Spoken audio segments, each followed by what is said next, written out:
Friends, నేను Naveen. Welcome back to my channel.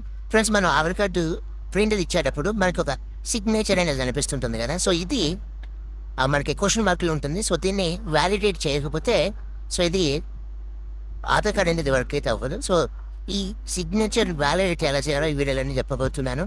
So ఈ వీడియోని ఇక్కడ స్కిప్ చేయకుండా ఎన్ని వరకు చూడండి, అప్పుడు మీకు పూర్తిగా అర్థమవుతుంది. సో ఫ్రెండ్స్, ఇక్కడ వ్యాలిడేట్ చేయడానికి కోసం ముందుగా సో ఇక్కడ సిగ్నేచర్ మీద క్లిక్ చేయాలి. క్లిక్ చేసిన తర్వాత ఇక్కడ సిగ్నేచర్ ప్రాపర్టీస్ అని వస్తుంది. సో దాని మీద క్లిక్ చేయాలి. క్లిక్ చేసిన తర్వాత ఇక్కడ షో సిగ్నేచర్ సర్టిఫికేట్ ఉంటుంది, దాని మీద క్లిక్ చేయాలి.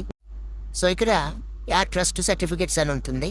సో దాని మీద క్లిక్ చేయాలి. క్లిక్ చేసిన తర్వాత ఓకే మీద క్లిక్ చేయాలి. క్లిక్ చేసిన తర్వాత ఇక్కడ ఫస్ట్ బాక్స్ ఉంది కదా, దీని మీద క్లిక్ చేయాలి. అలాగే ఇక్కడ సర్టిఫైడ్ బాక్స్ ఉంది కదా, దీని మీద క్లిక్ చేయాలి.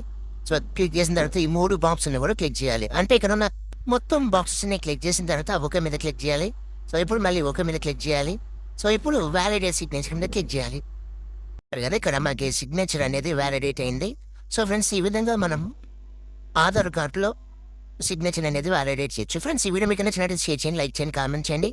సబ్స్క్రైబ్ చేయడం మాత్రం మర్చిపోతూ సబ్స్క్రైబ్ చేసేటప్పుడు పక్కన ఉన్న బెల్ బటన్ యాక్టివేట్ చేయడం ద్వారా వీడియోస్ అన్ని వరకు నోటిఫికేషన్ వస్తాయి. Thank you.